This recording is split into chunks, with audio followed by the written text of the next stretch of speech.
नमस्कार दोस्तों, मैं अखिल वी गाइडेंस में आपका एक बार फिर से स्वागत करता हूं। क्लास 12 की इकोनॉमिक्स से ये बुक 2 भारतीय अर्थव्यवस्था का विकास यानी कि चैप्टर 7 का पार्ट 2 है। ये पार्ट 1 हमने पहले ही अपलोड कर दिया है, डिस्क्रिप्शन में उसका लिंक आप लोग को मिल जाएगा, निर्धनता। तो आइए शुरू करते हैं कि पार्ट 2 में आखिरकार कौन कौन से टॉपिक्स हमारे रह गए थे, उसके बारे में पढ़ेंगे। पढ़ने से पहले एक बार जान लेते हैं कि कौन कौन से टॉपिक्स हमारे आखिरकार रह गए थे। ठीक है,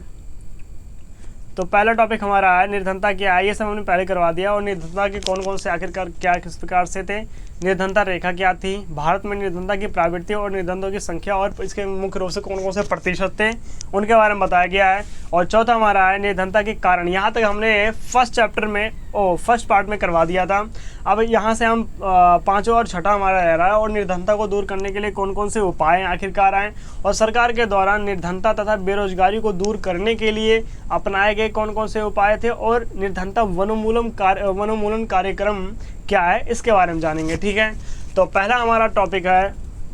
पांचवा, मतलब कि भारत में निर्धनता को दूर करने के लिए कौन कौन से उपाय बनाए गए थे, उसके बारे में है। ठीक है,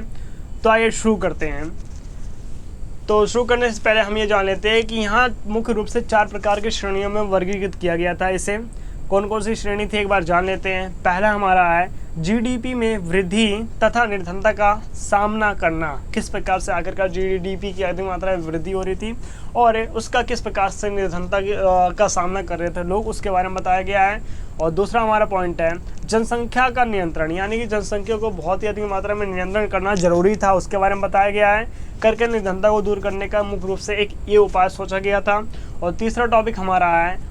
आय में वितरण में सुधार के 2 उपाय थे। मुख्य रूप से जो आय थे ना, आय का मुख्य रूप से 2 उपाय था। पहला है राजकोषीय उपाय और दूसरा है कानूनी उपाय। इसके बारे में भी हम पूरा डिफिनेशन से पढ़ेंगे आखिरकार है क्या ये। ठीक है, तो आइए देखते हैं। पहला हमारा है जीडीपी में वृद्धि द्वारा, यानी कि जो जीडीपी में अधिक मात्रा में वृद्धि हो रही है और इसके द्वारा निर्धनता का सामना करना, यानी कि जो निर्धनता का सामना किस तरीके से हो रहा था जीडीपी से रिलेटेड, उसके बारे में जान लेते हैं एक बार क्या है। निर्धनता की समस्या के समाधान के लिए जीडीपी में वृद्धि करना एक मूल्यभूत उपाय है, यानी कि यही एक उपाय, मुख्य रूप से यही एकमात्र उपाय बन गया था। और जब जीडीपी में अधिक मात्रा में वृद्धि हो रही थी और सिर्फ उपाय मुख्य रूप से यही था कि जीडीपी में अधिक मात्रा में वृद्धि की गति जो है सिर्फ होती रहे और तब रोजगार के नए अवसर बनते हैं। यानी कि जो जीडीपी है ना, जीडीपी में अधिक मात्रा में जब वृद्धि होगी तो कहीं ना कहीं मुख्य रूप से रोजगार अवसर लोगों को मिलेंगे, उसके बारे में बताया गया है। और जो खेत होते हैं, खेतों तथा कारखानों में अधिक मात्रा में जो अधिक से अधिक मजदूरों को रोजगार उपलब्ध होगा, यानी कि जो जीडीपी में अधिक मात्रा में वृद्धि होगी कहीं ना कहीं तो लोगों को रोजगार मिलेगा और जो फैक्ट्रीज होते हैं उनमें काम करने के लिए अवसर मिलेंगे, उसके बारे में बताया गया है। यहाँ एक मुख्य रूप से उपाय ढूंढा गया था। और दूसरा उपाय है हमारे पास जनसंख्या का नियंत्रण करके निर्धनता को दूर करना। इसका अर्थ यह है कि जनसंख्या को काबू करना कहीं ना कहीं, क्योंकि 1991 में कहीं मुख्य रूप से जाकर के 83 करोड़ से ज़्यादा जनसंख्या हो गई थी। बल्कि आप इसमें आप देखेंगे तो जाकर के 2022 में जनसंख्या जो भारत की है 141 करोड़ से भी ज़्यादा है। मानेंगे नहीं आपकी 141 करोड़ की जनसंख्या भारत की हो गई है। दूसरा टॉपिक हमारा जान लेते हैं क्या है जनसंख्या को कम करके निर्धनता को दूर करने का उपाय। भारत का अनुभव ये रहा है कि मुख्य रूप से ये दिखाता है कि जनसंख्या में वृद्धि के कारण ही राष्ट्रीय आय में वृद्धि, लोगों को अच्छे जीवन का स्तर और रास्ते में रुकावट मुख्य रूप से यही है। जो जनसंख्या यही एक रुकावट है। इसी के कारण प्रति व्यक्ति आय भी बहुत अधिक मात्रा में कम है। और निर्धनता को दूर करने के लिए तथा जनसंख्या वृद्धि को कम किया जाएगा तथा ताकि जो जीडीपी में वृद्धि का प्रतिबिंब है ना, वो कहीं ना कहीं एक हिसाब से प्रति व्यक्ति जीडीपी में वृद्धि के रूप में दिखाई दे कि आखिरकार जो व्यक्ति हैं वो उनको रोजगार मिला है, वो फैक्ट्रीज में काम कर रहे हैं, वो फैसिलिटीज़ उनके पास है जो होनी चाहिए प्रति व्यक्ति आय के पास, प्रति व्यक्ति के पास, उसके बारे में बताया गया। ठीक है, और तीसरा हमारा है आय में वितरण के सुधार। मुख्य रूप से कौन कौन से सुधार थे, मुख्य रूप से यहाँ दो प्रकार के सुधार थे। पहला हमारा है राजकोषीय उपाय, यानी कि जो आय में कहीं ना कहीं वृद्धि करनी चाहिए। राजकोषीय उपाय क्या है एक बार जान लेते हैं। सरकार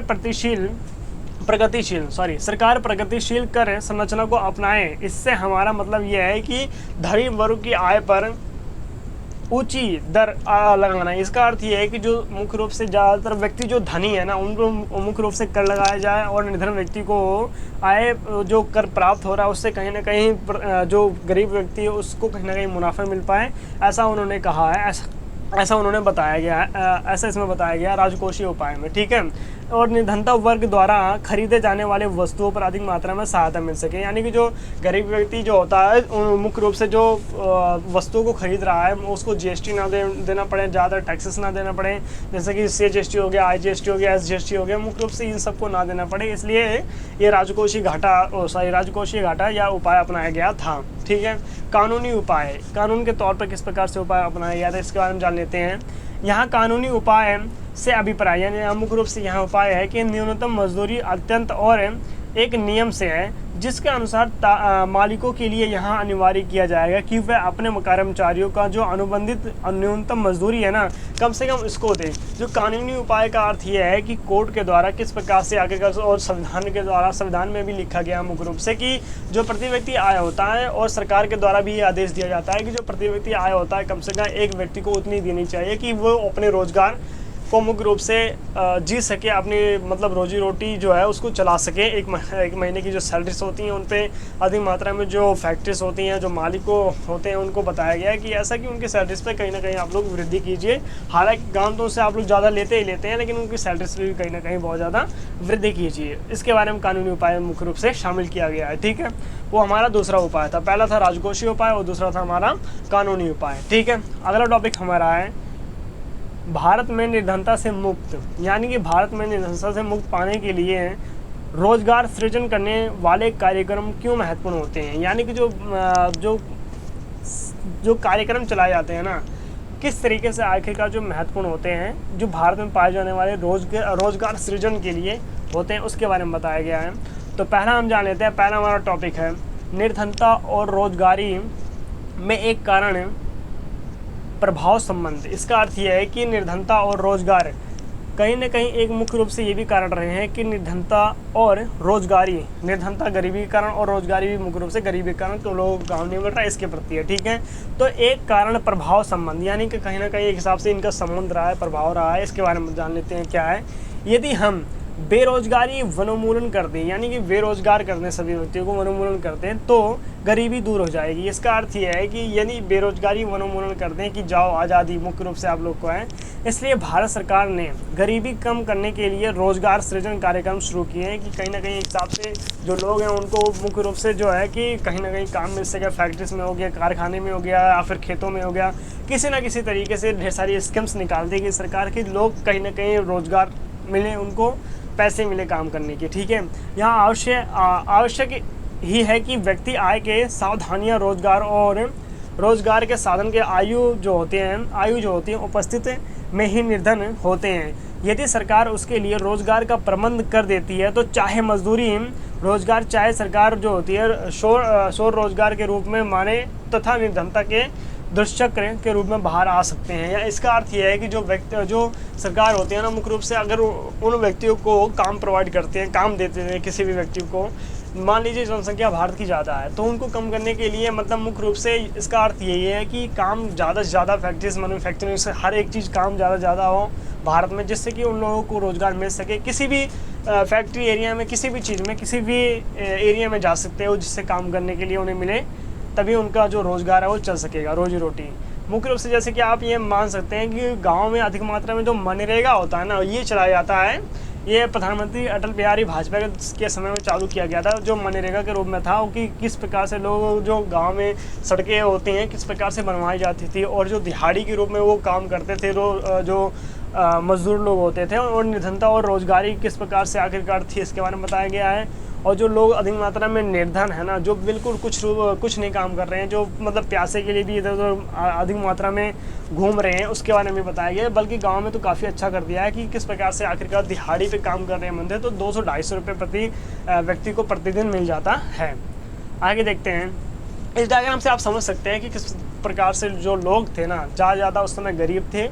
और अब के मुकाबले और पहले के मुकाबले किस तरीके से आखिरकार परिवर्तन आया सरकार के द्वारा, ठीक है। दूसरा टॉपिक हमारा है कीमत स्तर में स्थिरता, यानी कि जो कीमतों की जो वो थी ना, स्तर थी ना कहीं स्थिर नहीं रही है, उसकी कहीं ना कहीं अधिक मात्रा में बढ़ गई है। क्योंकि जो काम हो रहा है, जो फैक्ट्रीज में जो माल बन रहे हैं किस तरीके से हो रहे हैं, मैन्युफैक्चरिंग का काम हो रहा है या कुछ भी काम हो रहा है वहाँ पे, तो कहीं ना कहीं अधिक मात्रा में बढ़ रही है, वृद्धि हो रही है, उनका विकास हो रहा है। क्योंकि कुछ चीज़ें होती हैं हमें बाहर से मंगवानी पड़ती है, बाहर देशों से भी। ऐसा तो है नहीं क्योंकि सभी चीज़ें जो होती है एक ही देश में हो, ऐसा नहीं है, बाहर देशों से भी बहुत सारी चीज़ें जो होती है मंगवानी पड़ती हैं हमें, ठीक है। यदि कीमतों में स्तर निरंतर वृद्धि होती रहेगी तो निर्धन लोगों का स्थिरता तभी लाई जा सकती है जब खाद्य तथा अन्य आम वस्तुओं का उत्पादन बढ़ाया जाएगा। इसका अर्थ ये है कि जो मुख्य रूप से ज़्यादा अपने देश में आत्मनिर्भर, अपना ये देश आत्मनिर्भर बनेगा, अपने देश में मैन्युफैक्चरिंग होगा, अपने देश में मुख्य रूप से उसका उत्पादन किया जाएगा, बाहर देशों से कुछ नहीं मंगवाया जाएगा, तो अपने देश का अधिक मात्रा में विकास होगा। क्योंकि बाहर देश से जो वस्तुएं आती हैं उन पर जीएसटी लगती है कि किस प्रकार से आखिरकार जो बाहर के देश की वस्तु होती हैं उन पे जो काफ़ी ज़्यादा महंगी होती हैं, उसके बारे में बताया गया है कि जो वस्तुएं बाहर से मंगाई जाती हैं वो उसकी जो कीमतें हैं, उस जो कीमतों की स्तर जो है वो बढ़ती रहती है, ना कि घटती है, ठीक है। उसके बारे में बताया गया है, ठीक है। बल्कि जो वस्तुएं हम भारत में खुद पैदा करेंगे, अपने आत्मनिर्भर देश बनेंगे, तो हम खुद ही अपने खाद्य और आम वस्तुओं को उत्पादन करने के लिए प्रेरित कर सकते हैं और हमें मुख्य रूप से ये काफ़ी ज़्यादा सस्ती मिल सकती है। आगे देखते हैं, हमारा थर्ड टॉपिक है निर्धनता की आवश्यकता, यानी कि निर्धनों की आवश्यकता किस प्रकार से रही है, क्या क्या आवश्यकता थी निर्धनों की, उसके बारे में बताएंगे। सरकार को निर्धनों की न्यूनतम आवश्यकता, जैसे पीने का पानी, जो एक व्यक्ति होता है, किस प्रकार से निर्धनों की आवश्यकताएं क्या क्या होती हैं उसके बारे में बताया गया, ठीक है। पीने का पानी, प्राथमिक चिकित्सा, यानी कि जो स्वास्थ्य होती है, संगठन होते हैं, किस प्रकार से आखिरकार जो लोगों को मदद करने के लिए इसके जो उपाय ढूंढे गए हैं, मतलब चिकित्सा कहीं ना कहीं हॉस्पिटल्स होनी चाहिए, प्राथमिक शिक्षा भी दी जानी चाहिए, हमें विश्वविद्यालय होने चाहिए, विद्यालय होने चाहिए, समझते मतलब मुख्य रूप से छोटे स्तर से लेकर के बड़े स्तर तक शिक्षा की सुविधा होनी चाहिए। इन सभी को संतुष्ट करने की कोशिश करनी चाहिए जो सरकार होती है उनके द्वारा, ठीक है। मुख्य रूप से एक सरकार के द्वारा इतने तो कार्यक्रम कम से कम चलानी चाहिए कि मुख्य रूप से शिक्षा मिल सके, पीने के लिए पानी मिल सके उस व्यक्ति को, और शिक्षा मिल सके, और रहने के लिए घर भी मिल सके, और चिकित्सा स्वास्थ्य सुविधाएं भी उसकी कहीं ना कहीं अधिक मात्रा में मिले उससे, ऐसा बताया गया, ठीक है। और अगला टॉपिक हमारा है चौथा, पिछड़े क्षेत्रों का विशेष ध्यान रखना, यानी कि जो पिछड़े वर्ग रह गए हैं अधिक मात्रा में, जो पिछड़े नीचे से भी नीचे गरीब लोग हैं, उनका किस तरीके से आखिरकार ध्यान रखें, विशेष ध्यान रखें, उसके बारे में बताया गया है। सरकार को अत्यधिक पिछड़े एवं निर्धन इलाकों में, यानी कि जो सरकार है उसको अधिक मात्रा में पिछड़े वर्ग और इलाकों में, अधिक मात्रा में आप लोग जानते हैं कि गाँव के जो लोग होते हैं शहरों के मुकाबले, शहरों में मान लीजिए फैसिलिटीज़ होती है थोड़ी बहुत, यहाँ पर काम मिल जाता है जल्दी से, बल्कि गांव में ज़्यादातर काम नहीं मिलता है, बल्कि जनसंख्या जो होती है शहरों में ज़्यादा होती है गाँव के मुकाबले। गांव में तो अधिक मात्रा में क्षेत्रफल की दृष्टि से बहुत बड़ा होता है, तो वहाँ पे जनसंख्या का पता नहीं चलता है कि यहाँ पे जनसंख्या ज़्यादा है या फिर कम है, ठीक है। तो सरकार को अत्यधिक पिछड़े और एवं निर्धन इलाकों में विशेष ध्यान देना चाहिए कि किस प्रकार से यानी कि ग्रामीण लोगों का विकास ज़्यादा से ज़्यादा होना चाहिए, और सुविधाएं भी देनी चाहिए सरकार को कि किस प्रकार से आखिरकार जो लोग हैं ना, मान लीजिए शहरी लोगों का डेवलपमेंट तो और अच्छे से, यहाँ पर फैक्ट्रीज आ रही हैं, उनका अधिक मात्रा में यहाँ सड़कें मिल रही हैं, नालियाँ बन रही हैं, सारी सुविधाएं सुख सुविधाएं उपलब्ध हो रही हैं, लेकिन गाँव में मुख्य रूप से वहाँ पर ना तो सड़कें बनी हैं, कच्ची नालियाँ वहाँ पर अभी भी हैं, हर चीज़ वहाँ पर है, तो वहाँ का कहीं ना कहीं डेवलपमेंट करना चाहिए। क्योंकि पहले गाँव के ग्रामीण लोगों का विकास अधिक मात्रा में होगा तो शहरी लोगों का विकास तो अपने आप ही हो जाएगा ग्रामीण मुख्य रूप से, ठीक है, होनी चाहिए। और जैसे मुख्य रूप से जैसे कि उदाहरण के लिए उड़ीसा, नागालैंड और उत्तर प्रदेश, बिहार में इन प्रदेशों में निवासी अभी भी रहते हैं, यानी कि जैसे कि उत्तर प्रदेश में मान लीजिए बहुत सारे ज़िले हैं, तो मुख्य रूप से सभी ज़िलों को तो मुख्य रूप से सरकार देख नहीं पाती है कि ऐसे कीजिए वैसे कीजिए, क्योंकि वहाँ के जो लोग होते हैं अपने आप को भी कभी कभार नहीं चाहते कि हम डेवलप हो, हम जैसे हैं वैसे रहना चाहते हैं। मुख्य रूप से जो कुछ ज़िले जो होते हैं कुछ जाति पाति पे आ जाते हैं, जात पात पे आ जाते हैं, कुछ पिछड़ेपन वर्ग में आ जाते हैं कि नहीं जी हमारे जो पूर्वज रहते थे हम तो वैसे रहेंगे, हमारे इधर कोई परिवर्तन नहीं होगा, हम ठीक हैं। उसके बाद में वो भी ऐसा नहीं चाहते कि परिवर्तन ना हो, लेकिन क्या करें, संतुष्ट होते हैं, संतुष्ट मुख्य रूप से, क्योंकि पहले कभी काम हुआ नहीं वहाँ पे, तो अचानक से काम पहुँचेगा तो कहेंगे क्या काम हो रहा जी। उसके बाद में यहाँ बिहार भी अधिक मात्रा में, बिहार में भी बहुत ज़्यादा रही है, क्योंकि बहुत सारे ज़िले जो एक ही राज्य में बहुत सारे ज़िले रहते हैं, छोटे छोटे ज़िले रहते हैं, तो सरकार जो होती है पूरी तरीके से सर्वेक्षण नहीं कर पाती है, निरीक्षण नहीं कर पाती है। उसके बारे में ये भी बहुत बड़ा एक कारण रहा है पिछड़े वर्ग का, पिछड़े क्षेत्रों का किस प्रकार से विकास किया जाए। ठीक है, अगला टॉपिक हमारा है निर्धनता को दूर करने वाले कौन कौन से कार्यक्रम चलाए गए थे, यानी कि सरकार के द्वारा कौन कौन से निर्धनता को दूर करने के लिए कार्यक्रम चलाए गए थे उसके बारे में बताया गया है। तो पहला हमारा है प्रधानमंत्री ग्रामोदय योजना। ग्रामोदय का अर्थ होता है ग्रामीण योजना। ठीक है, यहाँ योजना सन 2001 में शुरू की गई थी और इसका उद्देश्य ग्रामीण क्षेत्र के लोगों का जीवन स्तर जो है अधिक मात्रा में सुधार लाने के लिए किया गया था और क्षेत्रों का अधिक मात्रा में विकास करना कि किस प्रकार से आखिरकार जो लोग रह रहे हैं उनका विकास हो सके और कहीं ना कहीं तरीके से उनको काम रोजगार मिल सके, ऐसा कहा गया था। ठीक है, और जैसे जैसे स्वास्थ्य सुविधाएं, सड़क हो गया, शिक्षा होगी, जो अधिक मात्रा में जैसे कि विद्यालय छोटे स्तर से लेकर बड़े स्तर के किस प्रकार से आखिरकार उनका मैन्युफैक्चरिंग किया जाए, अच्छे से शिक्षा सुविधाएं दी जाएं, सड़क बनवाई जाए, अस्पतालों का निर्माण अधिक मात्रा में उसका विकास होना चाहिए और आवास देने के लिए अपनी दिव्य व्यवस्था करना है। इसका अर्थ यह है कि कहीं ना कहीं मुख्य रूप से जो व्यक्ति हैं, जिस व्यक्ति के पास मान लीजिए मकान नहीं है, उसको मकान देने के लिए मतलब कुछ पैसे सरकार के द्वारा दिए जाएं कि आखिरकार वो कम से कम अपने घर के लिए मकान तो बना सके छोटा सा। और आगे देखते हैं, इस योजना के अंतर्गत 3 परियोजनाओं को शामिल किया गया है, यानी कि जो इस योजना थी ना, जो प्रधानमंत्री ग्रामोदय योजना थी, इसके अंतर्गत 3 प्रकार से जो शामिल किया गया है। एक बार जान लेते हैं। पहला हमारा है प्रधानमंत्री ग्राम सड़क योजना, प्रधानमंत्री ग्रामीण सड़क योजना, और दूसरा हमारा है प्रधानमंत्री ग्रामीण आवास योजना, और तीसरा टॉपिक हमारा प्रधानमंत्री ग्रामीण पानी पीने व्यवस्था की योजना, यानी कि कहीं ना कहीं मुख्य रूप से सड़क बनाने की योजना, आवास की योजना और पानी पीने की योजना जो है मुख्य रूप से ये अपनाया गया प्रधानमंत्री ग्रामोदय योजना के अंतर्गत ये सारे आते हैं। ठीक है, तो पहला हमारा है, दूसरा हमारा टॉपिक है जयप्रकाश रोजगार गारंटी अधिनियम। इसके बारे में जान लेते हैं क्या है। इस योजना का उद्देश्य देश की बहुत बड़ी पिछड़े जिलों, जैसे पिछड़े जिले होते हैं, उनको मुख्य रूप से किस प्रकार से उनका विकास किया जाए और उनकी गारंटी रोजगार उपलब्ध कराना होता है। इसका अर्थ ये होता है जयप्रकाश रोजगार गारंटी योजना। ठीक है, और तीसरा हमारा टॉपिक है प्रधानमंत्री रोजगार योजना, यानी कि जो प्रधानमंत्री के द्वारा किस प्रकार से ये भी एक तरह से रोजगार बनाया गया है कि ऐसा नहीं है कि किसी प्रधानमंत्री के नाम के द्वारा ही बनाया गया हो, लेकिन प्रधानमंत्री सीधा कर दिया पीएम प्रधानमंत्री रोजगार योजना की प्रधानमंत्री के द्वारा ये योजना दी जा रही है, बनाई गई है और उनके द्वारा ही ये प्रोवाइड किया गया सभी लोगों को किस तरीके से आखिरकार आप लोगों को रोजगार मिलेगा। ठीक है, यह योजना शिक्षित तथा बेरोजगारी युवाओं को रोजगार देने के लिए बनाई गई है। किस प्रकार से लोग, जो युवा लोग हैं, उनको रोजगार देने की जरूरत है। यह योजना एक व्यक्ति को अपना उद्यम तथा स्थापित करने के लिए 1 लाख तथा अन्य क्रियाओं के लिए 20 लाख रुपयों का ऋण देने के लिए यहाँ अनुमानित प्रदान किया गया है, करता है प्रधानमंत्री रोजगार योजना के अंतर्गत ये आते हैं। ठीक है, और चौथा टॉपिक हमारा है लघु तथा कुटीर उद्योग का विकास, यानी कि जो मुख्य रूप से जो गांव में ग्रामीण लोगों में रह रहे हैं, लघु और कुटीर उद्योग का विकास कैसा होना चाहिए, किस तरीके से होना चाहिए, उसके बारे में बताया गया है। तो पहला हमारा है, देखते हैं क्या है, निर्धनता तथा बेरोजगारी, यानी कि जो निर्धनता रेखा है और तथा बेरोजगारी किस प्रकार से दूर करने के लिए जो लघु और कुटीर उद्योग अपनाया गया, बहुत ही अच्छा है एक हिसाब से, क्योंकि निर्धनता और बेरोजगारी को दूर करने